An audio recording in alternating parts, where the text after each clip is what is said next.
Oh, hello, my geeks and peeps, my explainers and entertainers, my little oodle-lollies. Rebecca Parham here. So, did you know I was a daycare kid? Probably not, because I've never mentioned it before. Makes sense, given that mom and dad were both working parents, and leaving one's infant at home alone is generally considered problematic. Now, I know it might be hard to believe, but I haven't always been the pinnacle of refinement and maturity that you see before you today. No. As a kid, I was a bit of a rascal. For example, the box story. Now at this daycare we had a big playroom, and in this playroom there was a dark little alcove where custodial stuff and equipment was kept all the time, and one morning during playtime I noticed someone had left a large box there. Big enough for a child to hide behind. Now there's a concept that I call kid logic, and it's basically just a name for that randomness that kids possess, or the absurdity that is their reasoning sometimes. For example, when I saw that box, that's when my kid logic kicked in, and I said, I'm gonna hide behind that box for as long as possible and see what happens. This is a great idea. So when the adults weren't looking, I slunk behind the box and crouched down, hiding myself entirely. I must have stayed there for half an hour before playtime ended, and they ushered all the kids away to a different room for a new activity. And funny enough, the adults were none the wiser I was gone. I've beat the system. Now this is what gets me. It took an hour of me hiding before an adult came back to the room and visibly began looking around for something. Couldn't imagine what it might be. Now where did I leave that small child? Must be around here someplace. I peeked my head up over the edge of the box to watch, but that proved to be my undoing. I was spotted! I've been compromised! I got in big trouble for that, of course. I was clearly not good at getting away with things when I was a kid, as you'll see in the next story. Now, one time at this daycare, they brought in a whiteboard, and you were only allowed to draw on it with adult supervision. Okay, I won't draw on the board. Instead, I stole a green dry erase marker when no one was looking and proceeded to decorate my face. Hey, listen, I didn't break the rules. They specifically said don't draw on the board. They said nothing about my face. I put the marker back and walked away, but was promptly spotted by an adult. Becca, did you do this to yourself? No. Did somebody do this to you? Yes. Who did it? Well, sheesh, I hadn't thought I had that far. And I honestly didn't even think to blame another kid. Instead, that good old kid logic kicked in, and I came up with the most foolproof story that was sure to get my hide out of trouble. I was minding my own business looking for something to play with, and then the markers came over and marked on my face. Nailed it. I will never understand how that daycare worker kept a straight face, but off to timeout I went. So, what are you in for? Disrupting the status quo? Whoa, I stuck gum up my nose.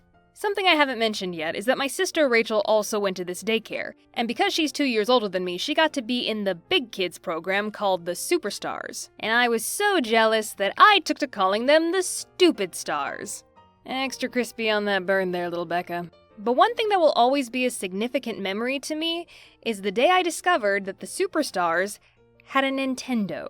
Better yet, they had Super Mario Bros. And that, my little oodle-lollies, was the first time I ever saw a console video game.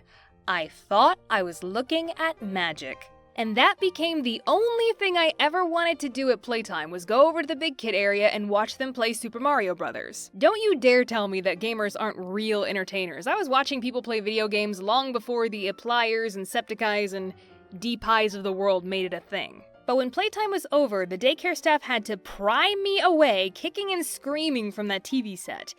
One day, however, I came up with a brilliant idea. When they pulled me away from the big kids corner and sat me down with the other little kids, I proceeded to scream and cry that I miss my big sister, and nothing was gonna console me except being allowed to be with her in the big kid area.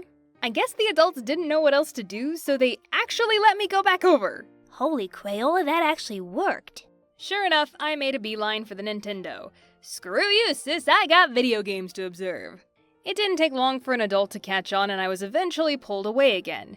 When I tried the same shtick, they gently said, Becca, you say you miss your sister, but every time you go over there, you just watch them play video games. Okay, maybe they had me there. Not gonna lie, that's a pretty solid accusation. All right, grown-up, I'll concede to you this time. But one day I'll be grown-up, and I'll watch all the video games I want. Don't you mean play them? No.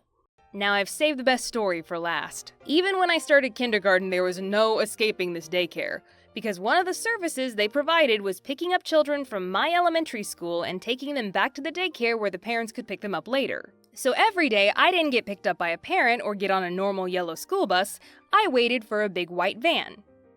That sounds rather nefarious now that I say it out loud. But yeah, Rachel and I would wait for the van, pile in with the other kids, and go wait to get picked up at the daycare. And this was a routine my kindergarten teacher knew. She was a very good teacher and kept track of the way each of her students were supposed to go home. So she would make sure I got in that van. Well, I was getting a little bored of the routine. And here's good old kid logic again, because many of my classmates would get to walk home. And for some reason, I decided that was the cool thing to do. I aspired to walk home. But that wasn't gonna happen with Miss Responsibility Pants botching my whole operation. So like the little devil I was, I waited until we had a substitute teacher. Alright, here's your evil genius learner's permit, kiddo. When school ended that day, instead of getting into the daycare van, I hid behind a brick pillar and waited for the van to leave without me. Funny how my sister never said anything. She must have been like, alright, I guess she died. As soon as the van left, I headed off on foot. My house was within walking distance, only about a mile away, but I began to think as I walked that no one was actually going to be at the house, and I had no way of getting inside. Probably should have thought of that before. So instead of walking home, I made the executive decision to walk to the daycare instead. Now, I knew what I was doing was against the rules, because every single time I saw a white vehicle of any sort coming in the distance, I would duck behind a tree or bush as fast as I could. When I was so close that I could see the daycare up ahead, I noticed what was most definitely a white van approaching, and the only tree immediately available was thinner than me. So not only was this tree already insufficient at hiding me, but when I jumped behind it, I didn't think to put the tree between me and the line of sight of the van. So when the daycare staff approached, this is what they saw. I'm revoking that evil genius learner's permit. They stopped the van, made me get inside, and guess who I found in the back seat? The snitch that ratted me out. My own sister. How could you? We were brothers, you and I. Wait. And that is just a handful of examples of what a little monster I was. I talked to my sister about this script and she came up with even more stories about this daycare, so if you guys like this video, then maybe there'll be another one in the future, who knows. Alright, have fun out there, oodalollies, and avoid white vans. Thank you so much for tuning in, but now I gotta tune out. Bye!